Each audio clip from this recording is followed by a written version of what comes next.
ये फिल्म सच्ची घटना पर आधारित है और मूवी की शुरुआत में हम एक लड़की को देखते हैं जो किसी को ढूंढ रही थी और रो रही थी। वो अपने सामने किसी को देखती है और जोर से चिल्लाती है। तभी सीन शिफ्ट होता है और हम एक आइलैंड को देखते हैं। वहाँ पर लोग एक न्यूज देख रहे थे जो बताते हैं कि उन्हें जंगल में एक लड़की की डेड बॉडी मिली है। वो वहाँ के एक पुलिस ऑफिसर की बेटी होती है। वो भी जल्द ही इस आइलैंड पर शिफ्ट हुए थे। इसके बाद हमें 3 महीने के बाद का सीन दिखाया जाता है और एक फे नाम की लड़की सो के उठती है। एक्चुअली ये आइलैंड फे के डैड फ्रैंक का होता है और इस आइलैंड पर उनकी कई जनरेशंस रह चुकी थी। फे सुबह उठ के फुटबॉल खेलने के लिए जा रही होती है। वहाँ पर वो अपनी माँ बेथ को बाय बोलती है। फ्रैंक बेथ को बोलता है कि आज उसका एग्जाम है। इसके बाद फ्रैंक फे को लेके चला जाता है। फे वहीं पास के ग्राउंड में फुटबॉल खेलती है। उधर उसकी माँ अपना एग्जाम देने जाती है। फ्रैंक किसी के साथ मीटिंग करता है कि वो आइलैंड पर और भी लोगों को लाने वाले हैं। अब हमें रात का सीन दिखाया जाता है जहाँ पर पूरी फैमिली डिनर कर रही होती है। वहाँ पर एक कर्ट नाम का लड़का आता है। फ्रैंक बोलता है कि कर्ट भी हमारी फैमिली का पार्ट है और यहाँ पर हमें पता चलता है कि कर्ट ने एक बार फे की जान बचाई थी। डिनर करने के बाद फ्रैंक और कर्ट आइलैंड पर शिकार करने की बात करते हैं, लेकिन बेथ उन दोनों से ऐसी बातें करने से मना करती है।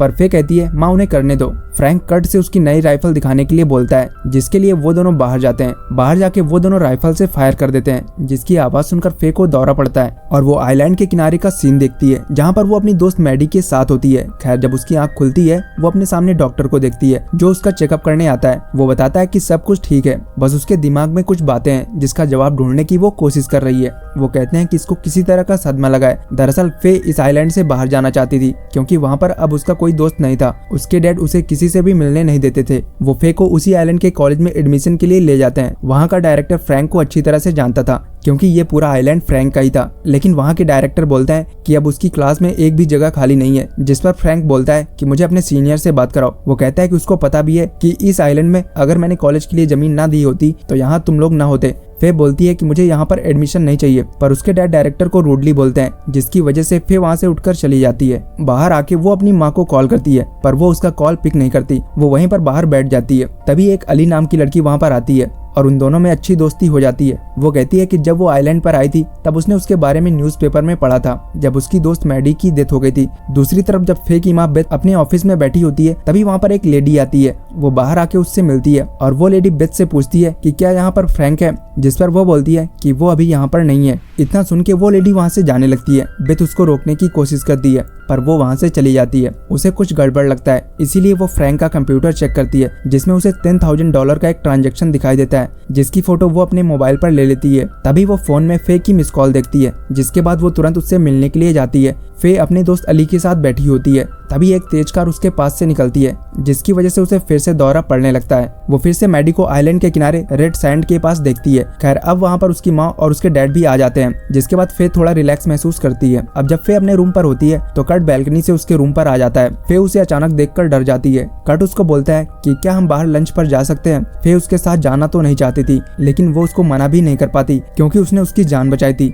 और जल्दी जल्दी में वो अपना फोन रूम पर ही भूलकर उसके साथ चली जाती है। जब कर्ट वहाँ पर फे के साथ बैठा होता है, फे उसको बोलती है कि तुमको तो शिकार करना अच्छा लगता है। वो उससे पूछती है कि क्या तुमने शिकार करते वक्त बीच के पास रेड सैंड को देखा है, जिस पे कर्ट थोड़ा डर जाता है। वो कहता है कि मुझे इसके बारे में नहीं पता। कर्ट उसको बोलता है कि वो उसको पसंद करता है, जिसको सुनकर फे को अजीब लगता है। वो डर जाती है और जल्दी जल्दी सांसें लेने लगती है। फे कर्ट को तुरंत वहाँ से चलने के लिए बोलती है। जब वो उसके घर के पास कार रोकता है, वो उससे पूछता है कि क्या वो भी उसे पसंद करती है, जिस पर फे डायरेक्टली उसको मना कर देती है। वो कहता है कि तुम मुझे पसंद करती हो, बस तुम मुझे बता नहीं रही हो। तभी वहाँ पर बेथ आ जाती है, जो कि फे के अचानक से चले जाने से परेशान होती है। फे तुरंत कार से निकलकर अंदर चली जाती है। बेथ कर्ट को फे को उसको बिना बताए ले जाने पर काफी कुछ कहती है। कर्ट फ्रैंक से बोलता है कि वो घर पर अकेला फील कर रही थी, इसीलिए वो बस उसे डिनर के लिए ले गया था। फ्रैंक कहता है कि अब दोबारा ऐसा नहीं होना चाहिए, जिसके बाद कर्ट वहाँ से चला जाता है। इधर फे अपनी फ्रेंड अली का मैसेज देखती है, जिसके बाद वो अगली सुबह अली से मिलने जाती है। फे पूछती है कि क्या तुम्हें पता है कि मैडी कैसे मरी थी। अली बोलती है कि हाँ मैंने न्यूज़पेपर में पढ़ा था, उसने खुद को मार दिया था।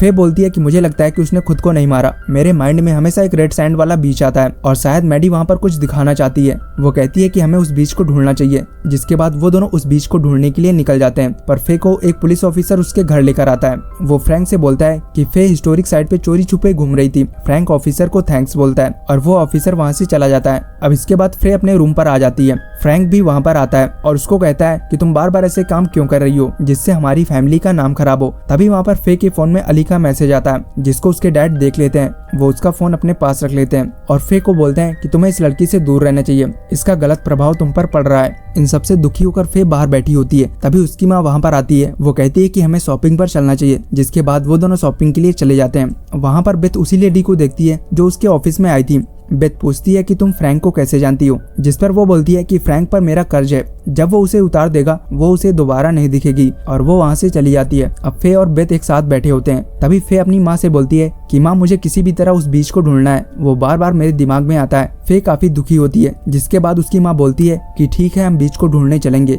जिसके बाद वो दोनों वहाँ से निकल जाते हैं और वो एक जंगल में पहुंच जाते हैं। जंगल क्रॉस करने के बाद उन्हें वही रेड सैंड वाला बीच मिल जाता है जो फे के दिमाग में आता था। बेथ भी वहाँ पर किसी के पैरों के निशान देखती है। फे ये सब देखकर काफी एक्साइटेड हो जाती है। जिसके बाद उसे फिर से पैनिक अटैक पड़ता है और हम उसे फिर से डॉक्टर के साथ देखते हैं। वहाँ पर उसके पेरेंट्स भी होते हैं। डॉक्टर फ्रैंक को बोलता है कि उसे शहर में फे को किसी साइकेट्रिस्ट को दिखाना चाहिए। वहाँ पर बेथ भी खड़ी होती है।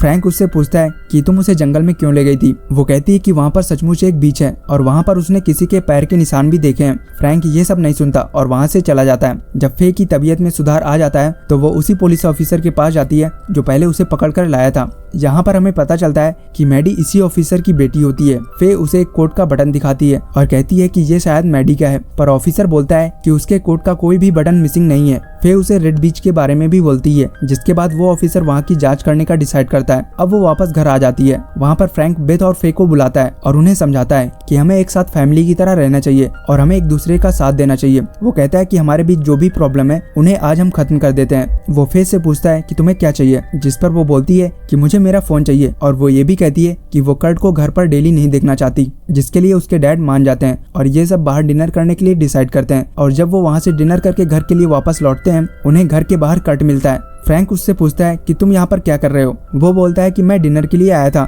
जिस पर फ्रैंक बोलता है कि उसे कुछ दिन उसके घर नहीं आना है। कर्ट कहता है कि मैं भी तो फैमिली का हिस्सा हूँ और मैंने फे की जान बचाई है। वो फ्रैंक से कहता है कि मेरा तुम्हारे ऊपर कर्ज है। जिस पर फ्रैंक उसको तुरंत वहाँ से जाने के लिए बोलता है। अब फे अपने रूम पर आती है और वो अपने फोन पर अली का मैसेज देखती है। वो दोनों उसी बीच पर फिर से जाने का डिसाइड करते हैं। जब फे और अली जंगल से जा रहे होते हैं तब फे अली को बताती है कि वो और मैडी यहाँ पर बातें कर रहे थे। उस दिन मैडी और उसके बीच उनके फ्यूचर को लेकर थोड़ी बहस हो गई थी, जिससे मैडी वहाँ से जाने लगी थी। तभी मैंने गन की आवाज सुनी और जब तक मैं वहाँ पर पहुंची तब तक देर हो चुकी थी। मैं वहाँ पर एक पत्थर से टकरा गई और लोगों ने बताया कि बीच के किनारे 2 दिन में पड़ी रही। जिसके बाद कर्ट यहाँ जंगल में शिकार करने के लिए आया और उसने मेरी जान बचाई। अली कहती है कि हाँ ये सब मैंने भी न्यूज़पेपर में पढ़ा था। खैर जब वो वहाँ से आगे जाते हैं उन्हें वहाँ पर कुछ भी नहीं मिलता। वहाँ से पैरों के निशान भी गायब हो चुके थे। जिसके बाद वो दोनों घर वापस आ जाते हैं। तभी रात में फे घर के बाहर एक कार की लाइट देखती है। वो उसका पीछा करती है। तभी वहाँ पर बेथ आ जाती है। वो उसको अंदर जाने के लिए बोलती है और वो खुद उस कार के पास जाती है। वो देखती है कि उसमें फ्रैंक उसी लेडी के साथ होता है जिसको बेथ ने ऑफिस और मार्केट में देखा था।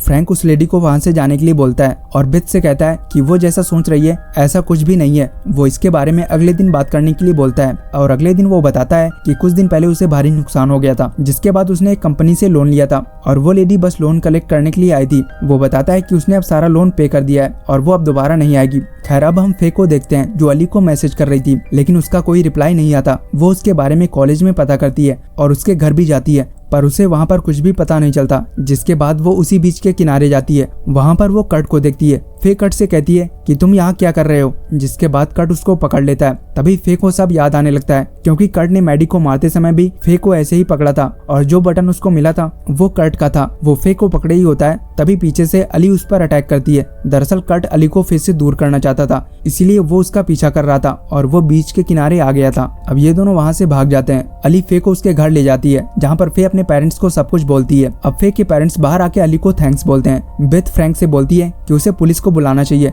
पर फ्रैंक कहता है कि पहले वो कर्ट से कंफर्म करेगा कि क्या उसने ही ये सब किया। अब फ्रैंक अली से बोलता है कि वो उसे घर तक छोड़ देगा। जिसके बाद वो दोनों वहाँ से निकल जाते हैं। अब जब बेथ फे के साथ होती है तभी वहाँ पर कोई दरवाजा नॉक करता है। बेथ दौड़ के नीचे जाती है। वो देखती है कि बाहर कर्ट है। वो दोनों उसको देखकर डर जाते हैं। बेथ फे से ऊपर जाने के लिए बोलती है और जब वो ऊपर जाती है तो कर्ट बालकनी से उसके रूम के अंदर आ जाता है। बेथ भी ऊपर आ जाती है। कर्ट के हाथ में गन होती है। कर्ट बोलता है कि मैं मैडी को मारना नहीं चाहता था, लेकिन उसने मुझे करने के लिए बोला था। बेथ उससे पूछती है कि किसने उसे ऐसा करने के लिए बोला था। तभी वहाँ पर फ्रैंक आ जाता है। वो कर्ट से गन नीचे रखने के लिए बोलता है, लेकिन बेथ उससे पूछती है कि बताओ किसने तुमसे कहा था। जिस पर कर्ट बोलता है कि वो फ्रैंक था जिसने मुझे मैडी को मारने के लिए भेजा था। वो बताता है कि जो लेडी फ्रैंक के साथ थी वो मेरी मॉम थी और वो फ्रैंक को ब्लैकमेल कर रही थी क्योंकि उसको मैंने बताया था कि फ्रैंक ने उससे मैडी का मर्डर करवाया है। फ्रैंक उसे चुप रहने के लिए बोलता है और उससे गन लेने के लिए आगे बढ़ता है। मौका पाकर फे और बेथ वहाँ से भाग जाते हैं। तभी वो नीचे आकर गन की आवाज सुनते हैं वो दोनों एक बोट लेकर आइलैंड के किनारे आ जाते हैं।